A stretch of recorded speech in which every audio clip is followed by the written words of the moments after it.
a exponernos a la predicación de la palabra. Libro de los Hechos, capítulo 25. Vamos a predicar bajo el título Los enemigos del cristiano. Libro de los Hechos.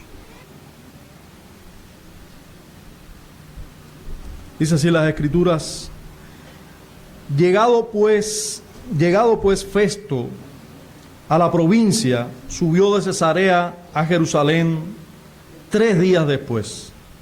Y los principales sacerdotes y los más influyentes de los judíos se presentaron ante él contra Pablo y le rogaron, pidiendo contra él, como gracia, que le hiciese traer a Jerusalén, preparando ellos una celada para matarle en el camino.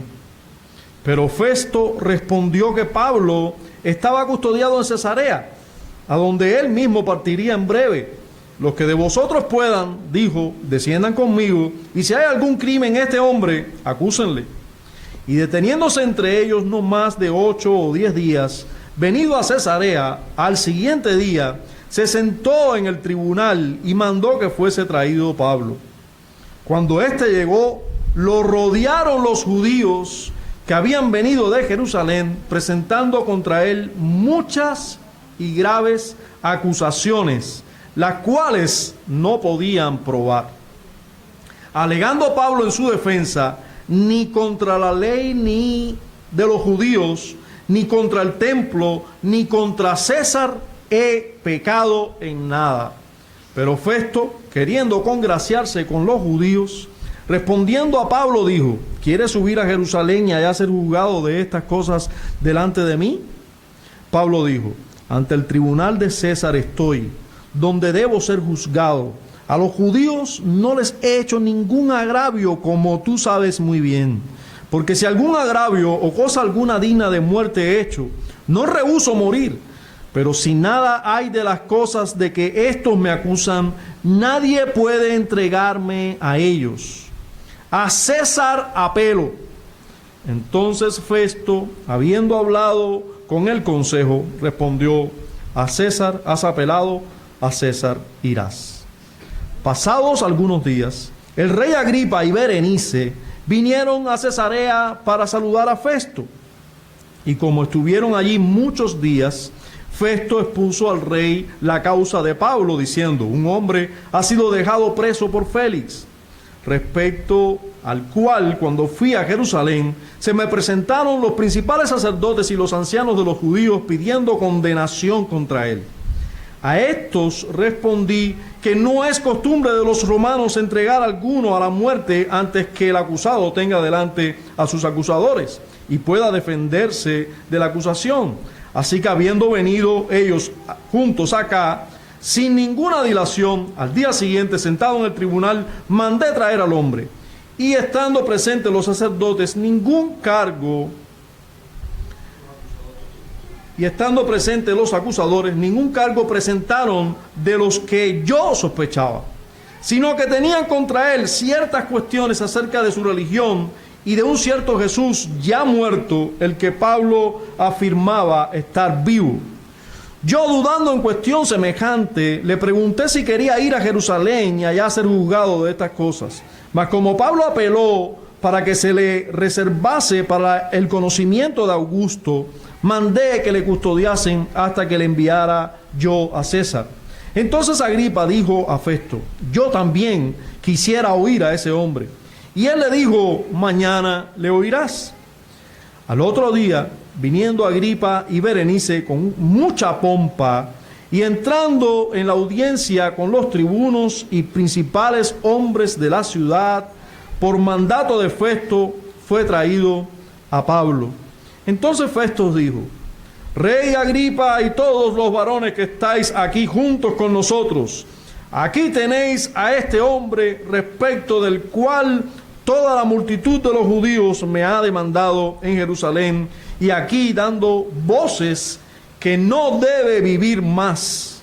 Pero yo, hallando que ninguna cosa digna de muerte ha hecho, y como él mismo apeló a Augusto, he determinado enviarle a él.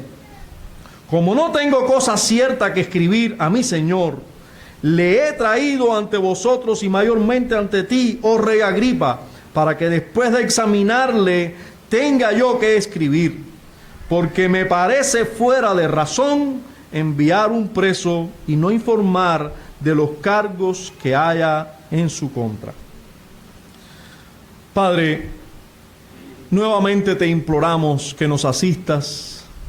Señor, estamos ante tu palabra. Ella debe ser predicada. Solo con tu gracia eso es posible.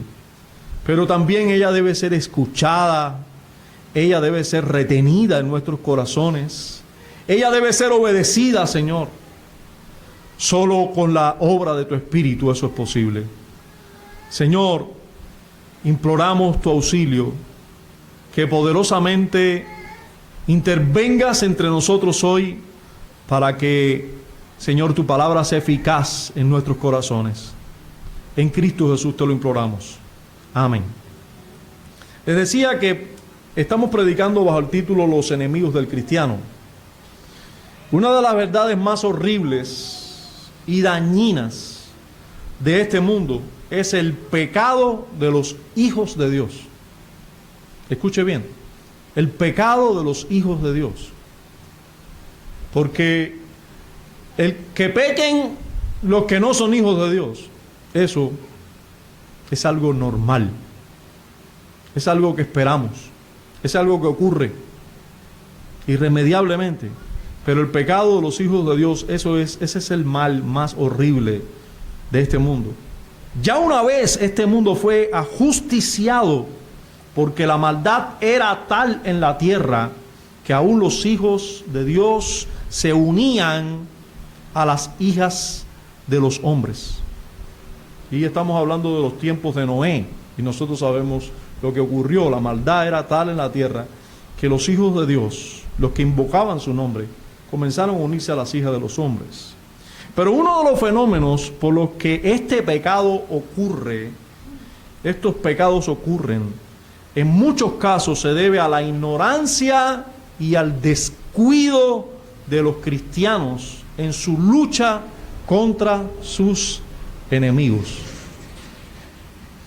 En muchas ocasiones los cristianos viven como si estuvieran ya en el cielo. Y no viven conscientes del presente siglo malo. Así lo llama las Escrituras, así llama las Escrituras a este tiempo. El presente siglo malo. Ellos piensan que están en el presente siglo bueno. Viven muchos cristianos como si tuvieran que esperar con paciencia solamente, comiendo pasto y bebiendo agua, así como hacen las ovejas, sin percepción del peligro. Las ovejas viven así. Ya es ciertísimo que nos pega esa figura, ovejas, por no tener percepción del peligro que nos asedia. Algunos piensan que debemos estar así hasta que el Salvador venga, aparezca y les lleve al cielo, solo esperando pacientemente, comiendo y bebiendo. Viven sin la conciencia instruida y precavida de la realidad, de la batalla en la que se encuentran. Estamos en una batalla. Viven como David en el tiempo de la guerra, cuando quedó en el palacio tomando vacaciones. El pasaje que a todos nos llama la atención del rey David es ese pasaje en el que su pecado es mostrado. Hay muchas cosas y muchas historias de David que nos llaman la atención, pero una cosa sobresale, y una vez más se repite el problema de que nosotros miramos siempre la mancha del cuadro y no el cuadro en sí. Pero esa mancha está ahí puesta por Dios para que nosotros la miremos y atendamos muy bien a lo que sucedió. Y esta historia de David y Betsabé y su horrible pecado, no solo con Betsabé, sino con el marido de Betsabé y todas las consecuencias que trajo, comienzan diciéndonos de esta manera: y en tiempo de la guerra, David estaba en su palacio.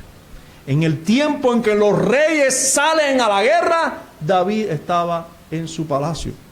En otras palabras, nosotros podemos decir que David no estuvo consciente de que él debía estar en la guerra y tenía sus brazos cruzados como si no estuviera en guerra. No tuvo David la percepción de estar en una guerra y pensó que podía estar de vacaciones. Muchas veces los creyentes hoy viven como de vacaciones. Y déjenme decirle que estamos en tiempo de guerras, no de vacaciones.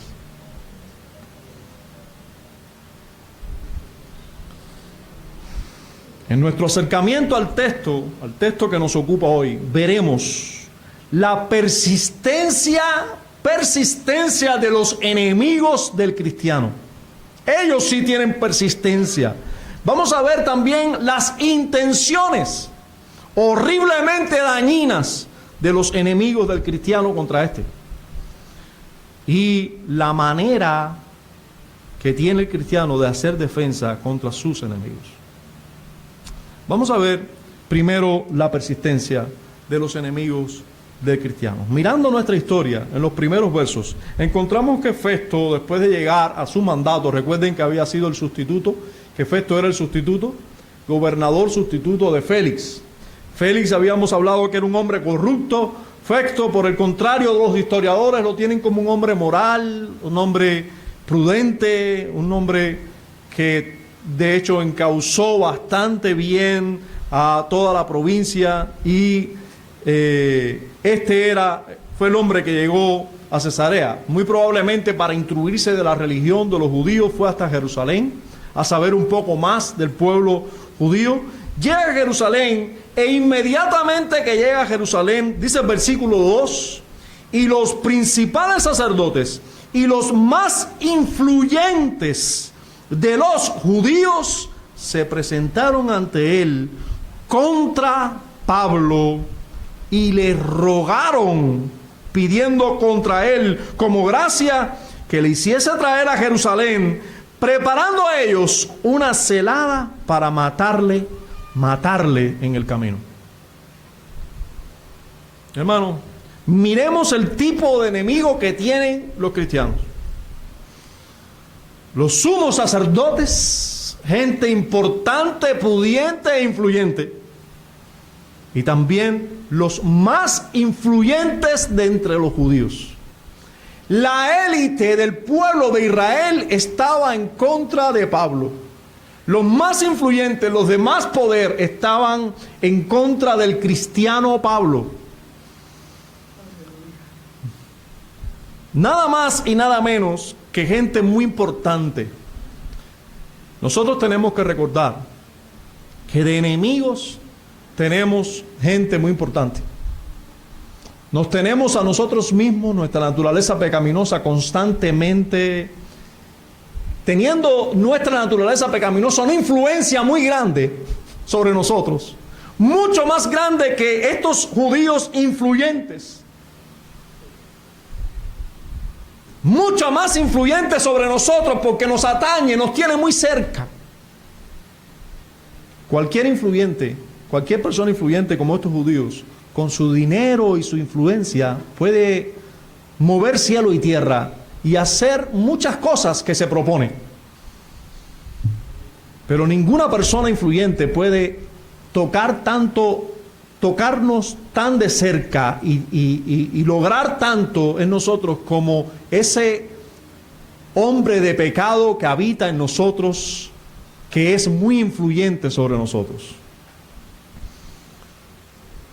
También nosotros tenemos que ver la empresa en la que se dedicaron estas personas importantes, influyentes. Estas personas persistentes fueron y se presentaron ante Festo. Festo llega a Jerusalén e inmediatamente tiene una visita. Personas influyentes y sumos sacerdotes.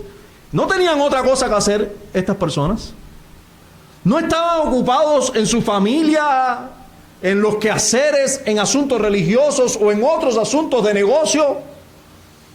Yo no sé si ellos estaban ocupados o no, pero ellos se dedicaron por entero a ir y hacer daño a el cristiano Pablo. Miren cómo toman su tiempo y van y se ocupan en hacer mal. Fijémonos en el uso de una palabra en este pasaje: contra Pablo. Esto se repite en el pasaje. Por eso decido titular a mi sermón Los enemigos del cristiano, porque veo una acechanza total marcada por Lucas, hablándonos de cuántos se levantan contra Pablo sin ningún motivo. Y cómo usa Lucas esta frase una y otra vez. El versículo 2 dice: presentaron contra él, o sea, contra Pablo. Ante él, contra Pablo. Luego el versículo 3 dice: pidiendo contra él. Luego el versículo 7 dice: presentando contra él. Y luego el versículo 19 dice: sino que tenían contra él. Se repite y se repite la frase de las acusaciones que habían contra Pablo. Acusaciones sin motivos. Cuando me imagino la escena de estos hombres presentándose ante Festo, allí estaba Festo, muy probablemente la fortaleza romana que había ahí en Jerusalén.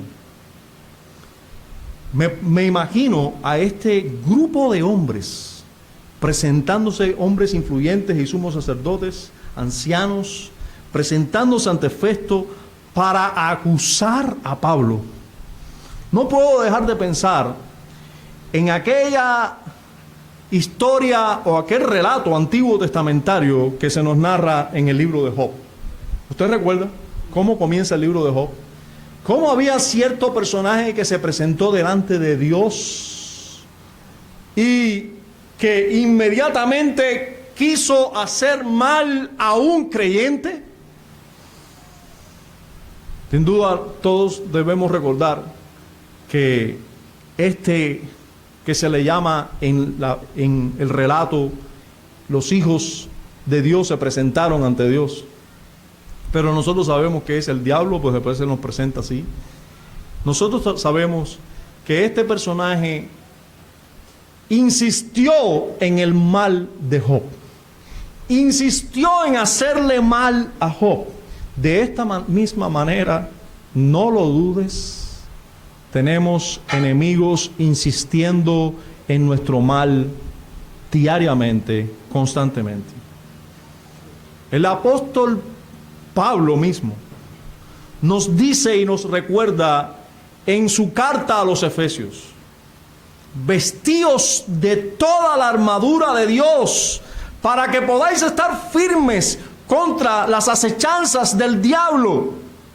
Porque no tenemos lucha contra sangre y carne, sino contra, o sea, tenemos lucha contra principados, contra potestades, contra los gobernadores de las tinieblas de este siglo. Tú estás en este siglo, yo estoy en este siglo, no estamos en otro. Tenemos lucha contra principados, potestades y gobernadores de las tinieblas de este siglo, contra huestes o ejércitos espirituales de maldad en las regiones celestes. Eso no ha cambiado. Eso hoy es así. Por tanto, dice el apóstol, tomad toda la armadura de Dios. Tomad toda la armadura de Dios para que podáis resistir en el día malo y habiendo acabado todo, estar firmes. Pablo era consciente, muy consciente de sus enemigos, y de hecho los tenía, pero todos nosotros los tenemos.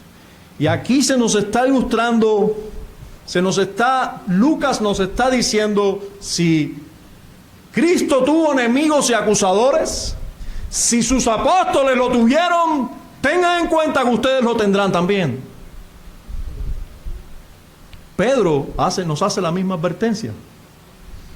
Nos dice en su primera carta, en el capítulo 5, versos 6 al 9, humillaos pues bajo la poderosa mano de Dios, para que Él os exalte cuando fuere tiempo, echando toda vuestra ansiedad sobre Él, porque Él tiene cuidado de vosotros.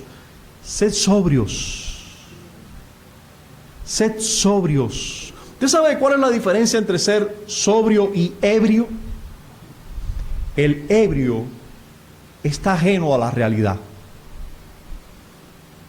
De hecho, eso es lo que pretende conseguir el ebrio, y es lo único que pretende conseguir y consigue. Lo único. Él pretende ser feliz, pero no lo logra. Él pretende que esto lo haga feliz, pero no lo logra. Pero una cosa sí pretende y logra: olvidarse de la realidad.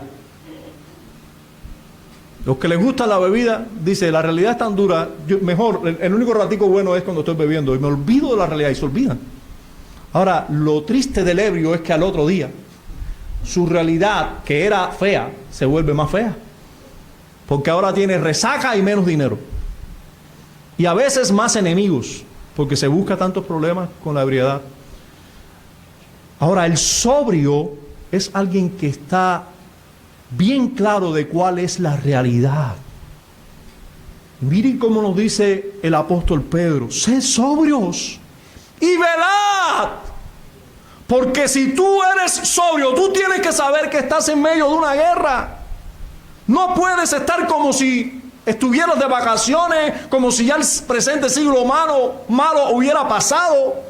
Tú tienes que ser sobrio y velar, porque vuestro adversario, el diablo, como león rugiente, anda alrededor buscando a quién devorar.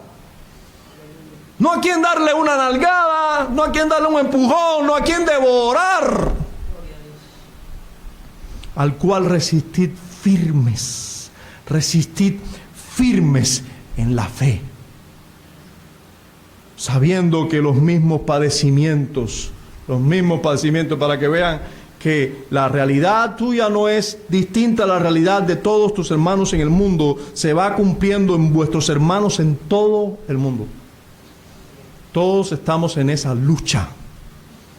Todos debemos ser sobrios, todos debemos velar, porque los enemigos que tenemos son persistentes.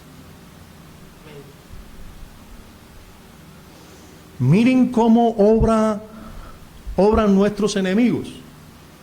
El versículo 2 dice: se presentaron ante Festo contra Pablo, y dice que le rogaron. Usted sabe, nosotros aquí tenemos a hombres, es parte de nuestros enemigos, el mundo es parte de nuestros enemigos, el mundo religioso es parte de nuestros enemigos. Puede convertirse en hombres nuestros enemigos, pero Pablo decía, pero nuestros enemigos no son ellos mismos, sino que nuestra lucha es contra huestes espirituales de maldad que hacen que estos hombres se levanten. Pero miren cómo que esas huestes espirituales de maldad, ¿qué hacen? ¿Qué logran hacer con los hombres que son sus hijos? Logran que estas personas hasta rueguen: por favor, haznos el favor, dice, por gracia, concédenos esta gracia. Concédenos que tú traigas a Pablo aquí para nosotros juzgarlo aquí en Jerusalén. Pero realmente lo que ellos querían era matar a Pablo. Tenían una celada ya para matarlo. Pero miren la persistencia y la insistencia. A veces nosotros como creyentes somos incapaces de volvernos a Dios y rogarle a Dios su favor para cada día. Sin embargo, déjenme decirle, tú no lo estás haciendo, pero tus enemigos están rogándole al diablo hacerte añico.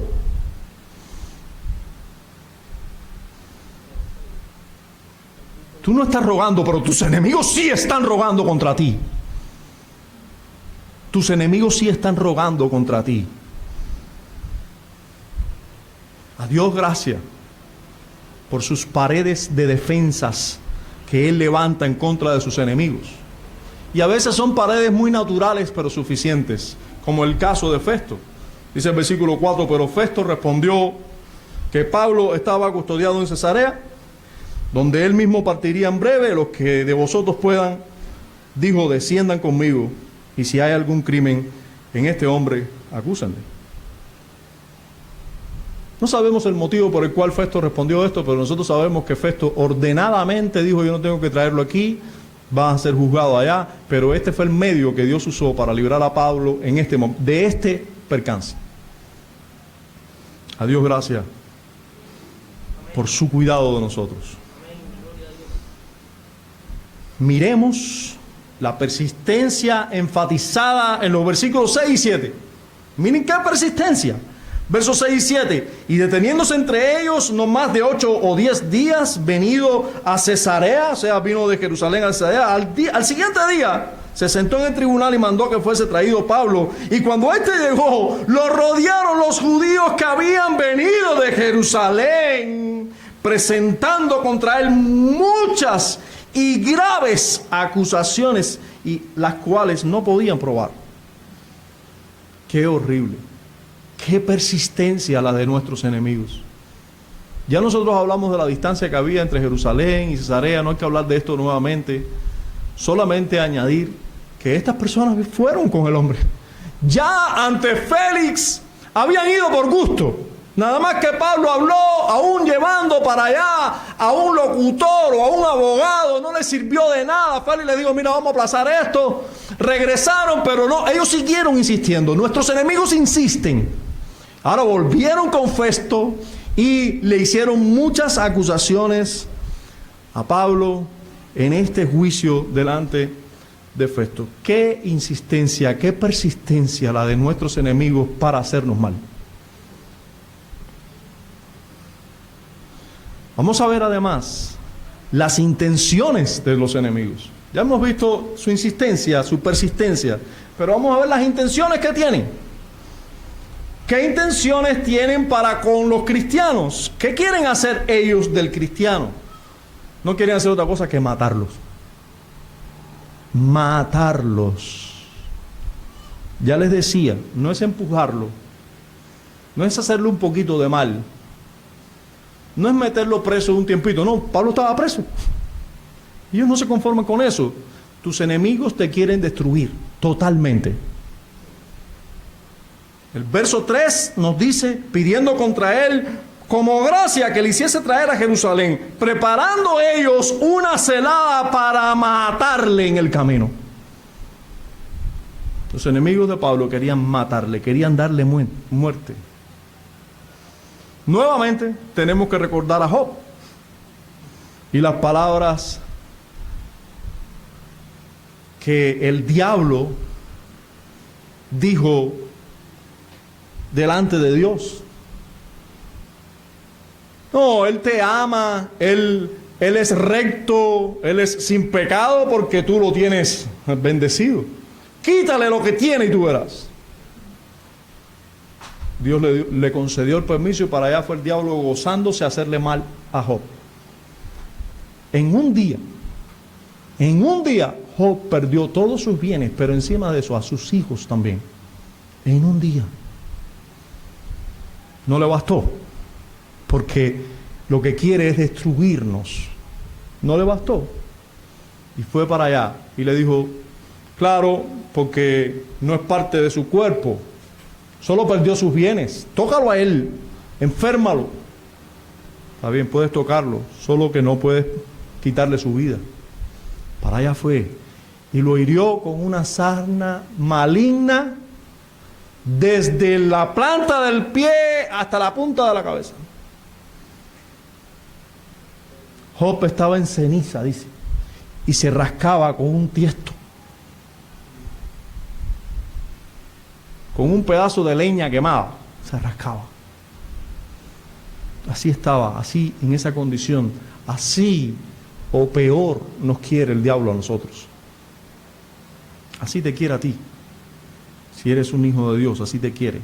Si no eres un hijo de Dios, estás en perfectas condiciones, vas directo para el infierno, tú no eres su preocupación.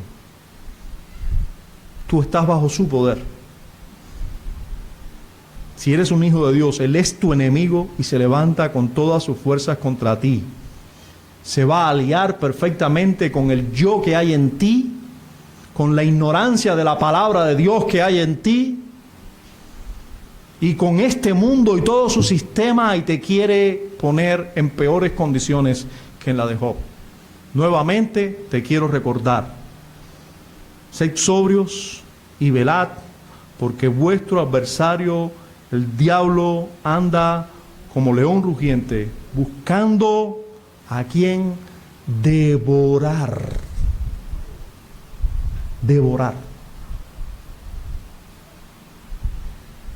Quiere hacerte mucho, mucho mal, devorarte. Otra estrategia que usa el diablo y todos sus instrumentos es acusar. Acusa. A los que no están en Cristo, no importa. No tienen temor de Dios, nada los acusa. Pero a los que están en Cristo, estos sí reciben acusaciones, y las acusaciones le hacen mucho daño. O al menos pueden hacerle mucho daño. Y Él lo sabe, y Él es el acusador por excelencia. En el versículo 7 se nos dice que estas personas vinieron y una vez más levantaron muchas acusaciones contra Pablo. Dice, muchas y graves acusaciones. Esto es lo que quieren hacer: hacerles creer a los creyentes que todo lo que hacen es malo, acusarles. En Apocalipsis capítulo 12, versículos 9 al 10, dice: y fue lanzado fuera el gran dragón, la serpiente antigua, que se llama Diablo y Satanás, el cual engaña al mundo entero. Fue arrojado a la tierra, y sus ángeles fueron arrojados con él. Entonces oí una gran voz en el cielo que decía: ahora ha venido la salvación, el poder y el reino de nuestro Dios y la autoridad de su Cristo, porque ha sido lanzado fuera el acusador de nuestros hermanos. El acusador de nuestros hermanos, el que los acusaba delante de nuestro Dios día y noche.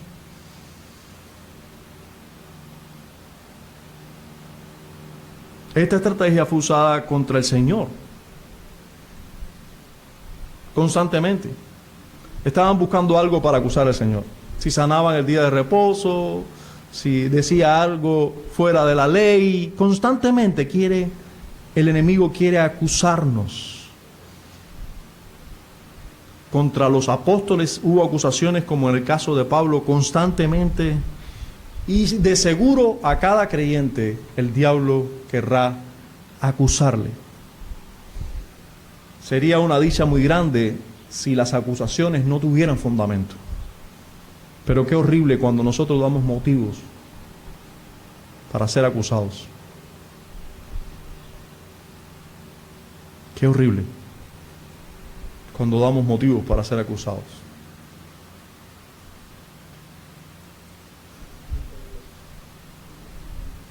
¿Qué manera, cómo el cristiano se puede defender ante sus enemigos?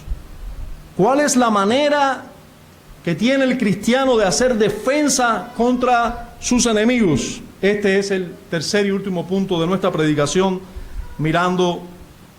exponiendo este texto. Lo primero que tiene que hacer un creyente para defenderse ante sus enemigos, es ser consciente de ellos, de estos enemigos, y resolver matar el pecado en su vida. Ser consciente de sus enemigos y resolver matar, proponerse, procurar, tomar la resolución de matar o dar muerte a los pecados en su vida. Esta es la manera de enfrentar o defenderse contra sus enemigos. Solo esto le dará una conciencia buena ante Dios y los hombres. Miren, Pablo lo dice de esta manera. En el capítulo anterior nosotros vimos que él ante Félix dijo: se defendió de esta manera. Lo pueden buscar ahí mismo, versos 14 y 15, o disculpen, 15 y 16. Dice: teniendo esperanza en Dios, la cual ellos también abrigan, hablando de los judíos, de que ha de haber resurrección de los muertos, así de justos como de injustos. Usted recuerda eso, ¿verdad?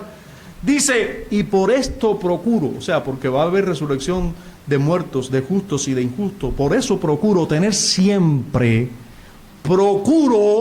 eso es una resolución. Pablo nos está hablando de la acción que él toma constantemente. Pablo está hablando de su estilo de vida. Yo procuro día, tarde, noche, cada instante, cada momento de mi vida, yo procuro siempre tener una conciencia sin ofensa delante de Dios y ante los hombres. Ese es mi ocupar.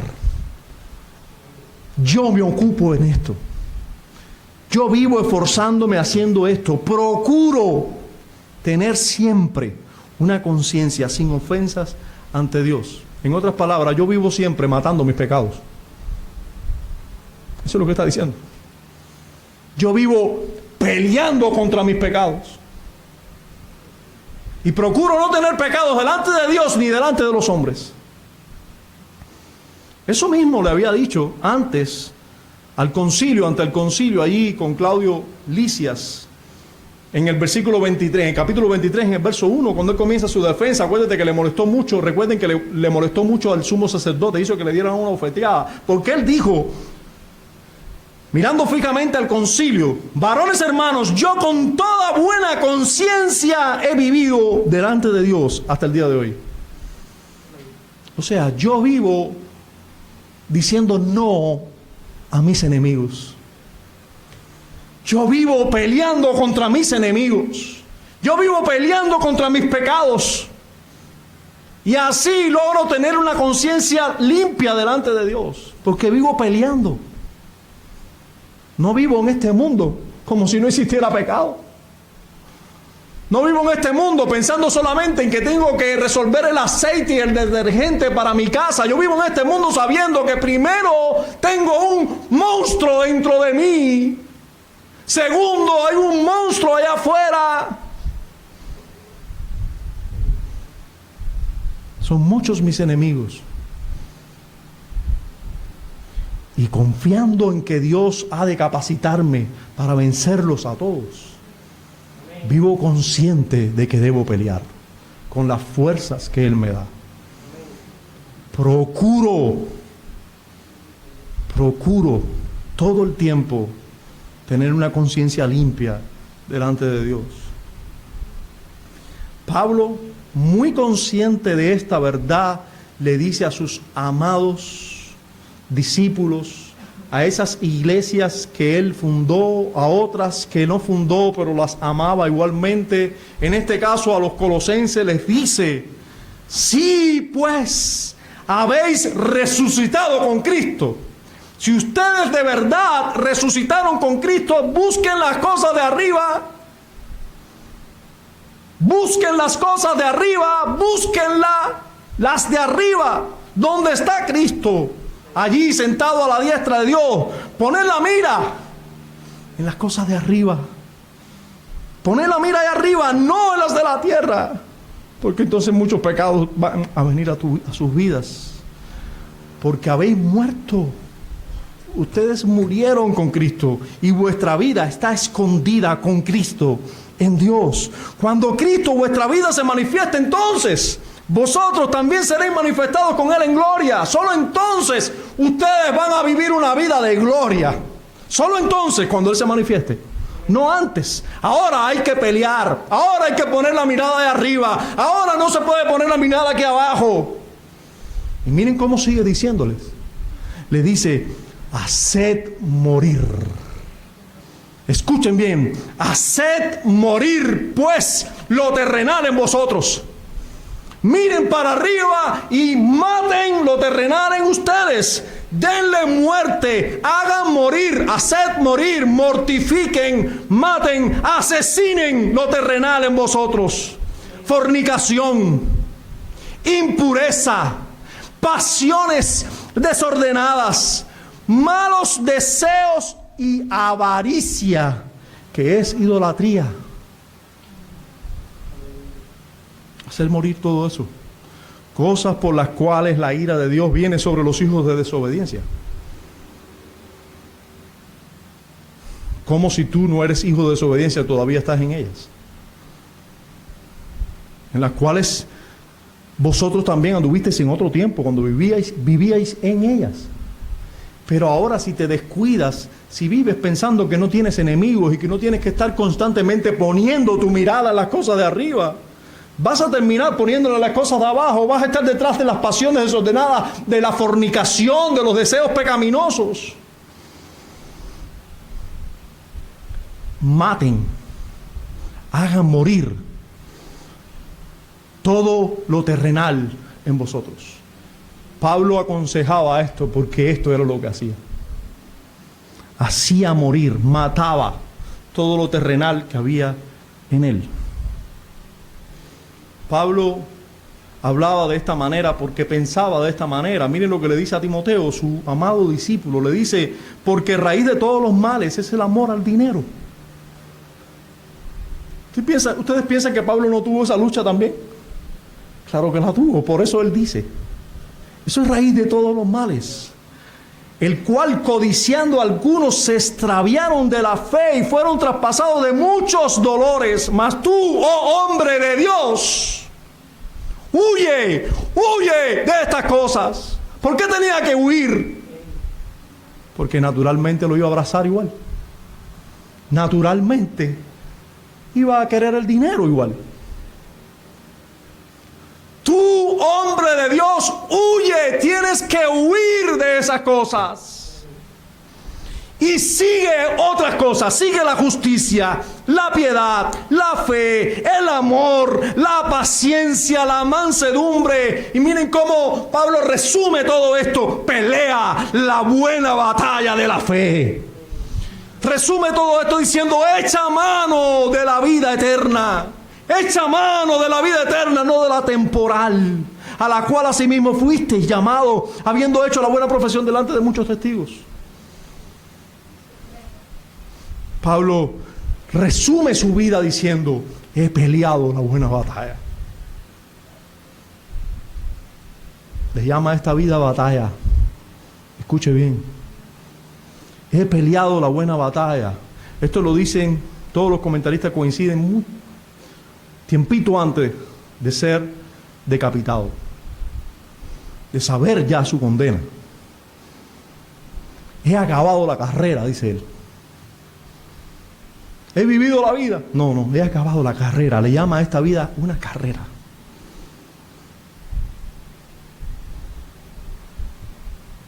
He guardado la fe.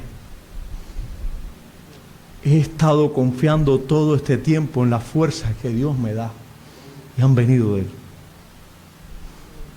Por lo demás, ahora sí me está guardada la corona de justicia, la cual me dará el Señor, juez justo, en aquel día. En aquel día. Y no solo a mí, sino también a todos los que aman su venida. Pero los que aman su venida son solo los que tienen puesto su mirada allí. Los que son conscientes de su batalla aquí, y viven peleando aquí, y viven resolviendo aquí no seguir pecando. Los que viven aquí matando, asesinando, dando muerte a sus propios pecados, enfrentando correctamente a sus enemigos. Esos son los que aman su venida. Los que viven en este mundo así, de vacaciones, simplemente no les preocupa mucho la venida del Señor. Ellos pudieran esperar más tiempo. De hecho, muchos dicen: espera, Señor, que yo haga tal empresa, resuelva tal cosa y me vaya tan bien de esta manera. Después ven. Esos no aman su venida. Los que viven peleando ahora, los que viven luchando ahora, los que viven mortificando cada día sus pecados, esos son los que aman la venida del Señor. Pablo lo logró, no solo por las palabras que leímos anteriormente, sino por el relato de Lucas, Lucas nos dice en el versículo 7 y 8, Él logró mortificar sus pecados, Él logró matarlos.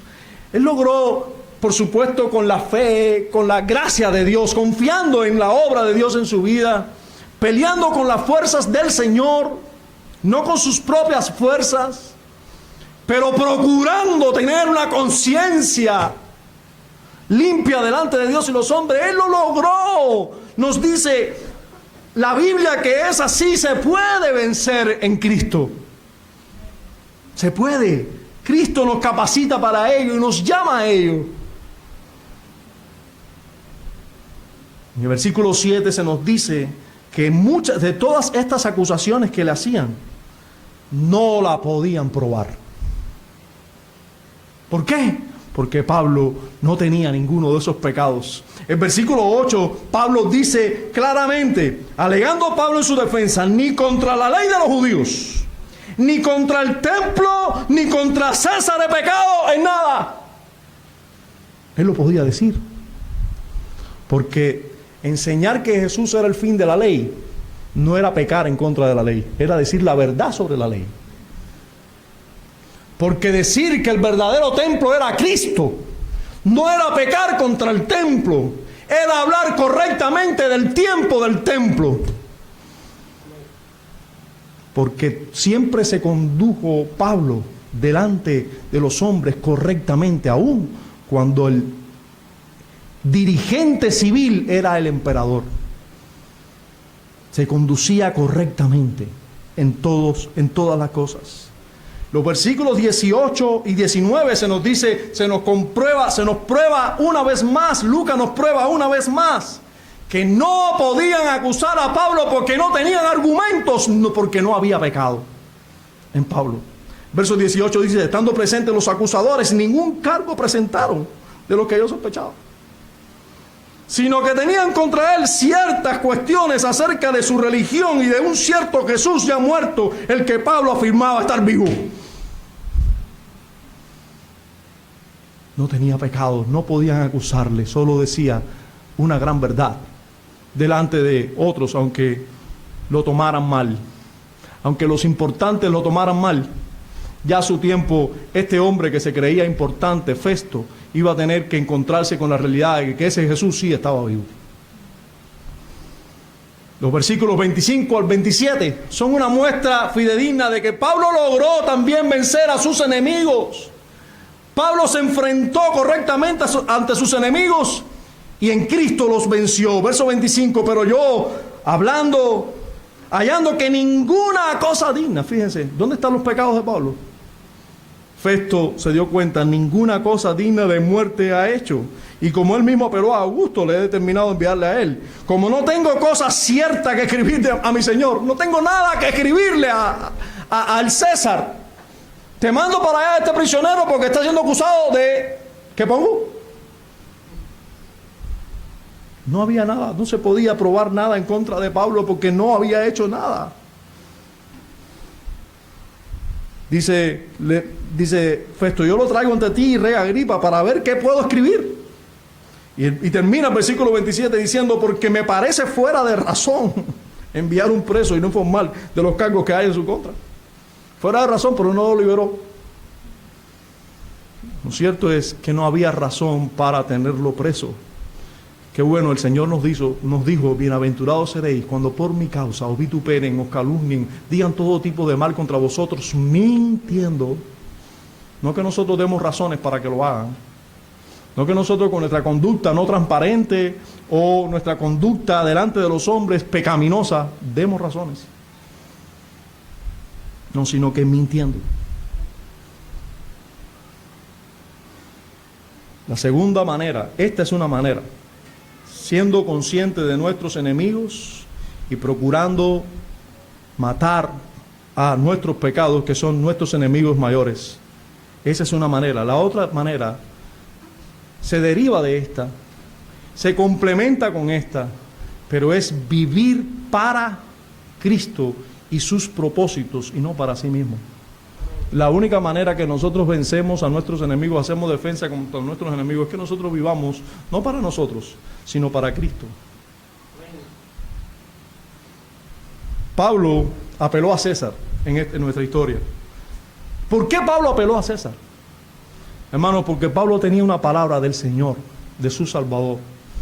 Su Salvador le había dicho: no te preocupes, Pablo, que como has testificado en Jerusalén, vas a testificar también en Roma. Pablo pudo perfectamente darse cuenta en el juicio que no era Jerusalén a donde él tenía que volver. Agripa no, Festo, para congraciarse con los judíos, le dijo: ¿quieres que te lleve a Jerusalén y ser juzgado allá? Él le dijo: no tienes que llevarme a Jerusalén. Él pudo entender que no era en Jerusalén donde él tenía que ser juzgado. No era en Jerusalén donde él tenía que testificar. Era en Roma. Y le pudo contestar a Festo: yo no he pecado contra los judíos, y tú lo sabes muy bien. Y si yo debo morir, no me interesa. Si algo hice mal y debo morir, no me interesa. Pablo no vivía para sí. Le dijo: por lo tanto, yo apelo a César. Esa Roma a donde me debes llevar a juzgarme. Él sabía, él estaba orientado correctamente, su vida era Cristo.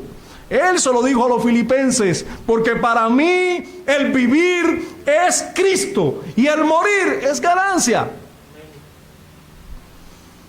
Mas si el vivir en la carne resulta para mí en beneficio de la obra, no sé entonces qué escoger.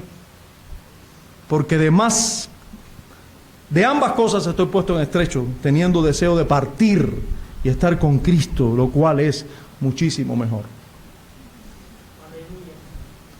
Si este verso para ti te parece una poesía bonita de Pablo, eso habla muy mal de tu vida. Si tú te aproximas a ese deseo, si ese es tu deseo también, bendito sea Dios por la obra que ha hecho en ti. Después de mirar a los enemigos que tiene el cristiano, así como las intenciones y persistencia de los mismos para hacernos mal, nosotros debemos meditar y resolver ponernos en el frente de batalla.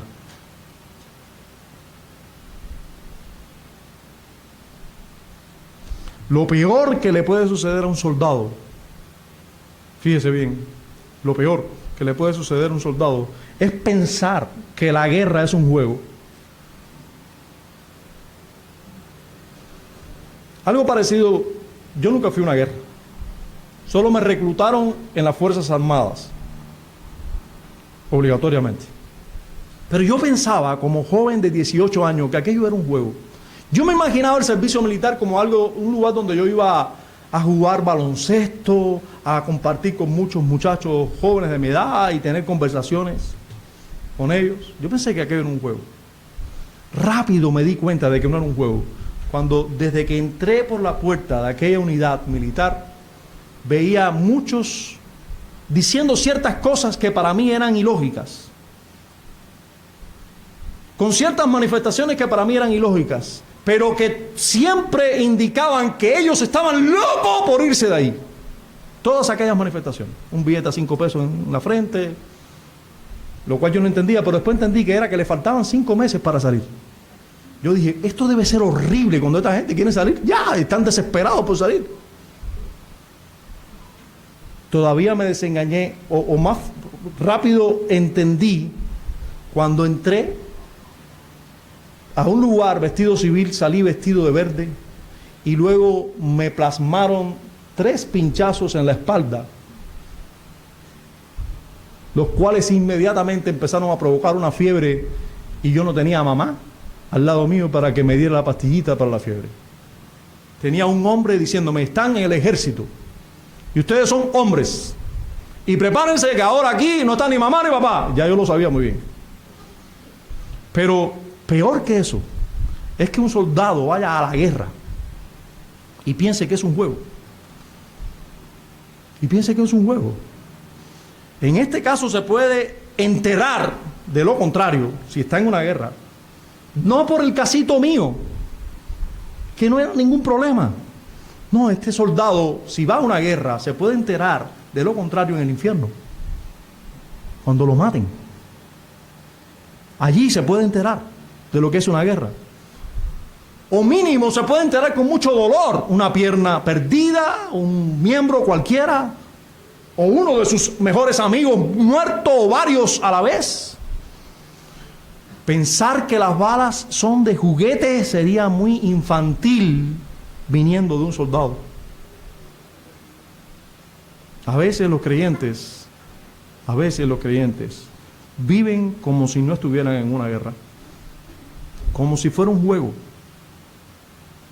Y eso muchas veces les sale muy caro. Escuche bien. Muchas veces les sale muy caro. Muchos terminan dominados por muchos vicios. Muchos terminan dominados de muchas vanidades, con hijos avergonzándoles por toda la vida, con matrimonios destruidos, con pésimos testimonios a todo alrededor, pues nunca vivieron conscientes de que estaban en medio de una guerra. Se levantaron día a día pensando que aquí están, a pesar de la persistencia de sus enemigos. Terminaré como estilo interpelando a cada uno de los que me escuchan, incluyéndome yo también, por supuesto. ¿Eres consciente de la batalla en la que te encuentras? ¿Eres tú consciente de ello? ¿Eres consciente día a día, minuto a minuto, segundo a segundo de la realidad de tus enemigos y de la persistencia de los enemigos? Tus enemigos persisten más en hacerte daño que tú en adorar a Dios, que tú en orar, que tú en resolver no pecar. Vives día a día con la convicción de que tus enemigos quieren devorarte, que tus enemigos quieren matarte, que quieren destruirte. Tú vives así. Cada tentación, cada estrategia sutil es para hacerte mucho mal. El pecado, el diablo, lo que quiere es destruirte, hacerte mucho mal. Yo te quiero preguntar también, ¿has resuelto vivir para Cristo? ¿Has resuelto vivir? Vivir es, hermanos, pensar, accionar, todas las cosas que yo hago en el día, todo eso tiene en tu mente el carácter, lo que manda Cristo, la vida de Cristo, tu Señor, tu Salvador, es para Cristo que tú vives.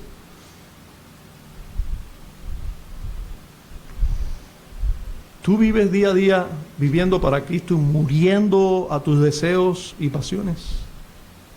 Porque es lo mismo, es el mismo camino. Constantemente vivir para Cristo, negarte a tus pasiones, a tus deseos. Porque la vida hacia el cielo es hacia arriba. Pesa. Hay que levantarse. Es en contra de tus pecados. Has resuelto hacer morir. Has resuelto matar el pecado que mora en ti. ¿Has resuelto eso? No darle un poquito de vida.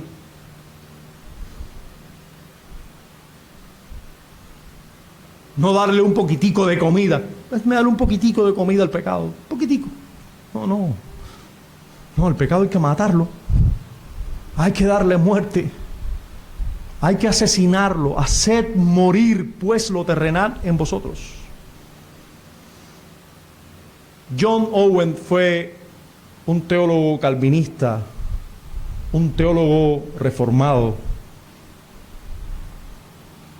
Como teólogo escribió excelentes obras de toda índole, pero una de las obras que más es leída de John Owen es en relación al pecado. Les recomiendo un libro que se llama La mortificación del pecado, sobre ese versículo. Haced morir pues lo terrenal en vosotros. Maten, asesinen. Te pregunto, ¿has resuelto vivir con una conciencia limpia ante Dios y ante los hombres? ¿Has resuelto vivir así?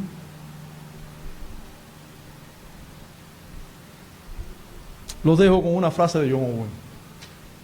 John Owen dijo: practica la mortificación, hazla tu labor diaria, dedícate siempre a ella mientras vivas, no dejes este deber ningún día, mata el pecado o él te matará a ti.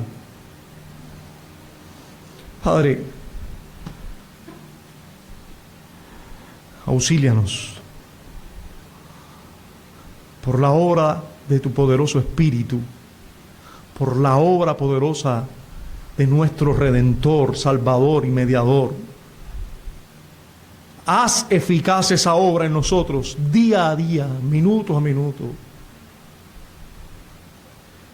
Señor, que nosotros juntamente con Cristo muramos día a día y resucitemos con Él, buscando las cosas de arriba, no las de la tierra, haciendo morir cada vez y cada día lo terrenal en nosotros. Concédenos esto en Cristo, concédenos esto a tus hijos.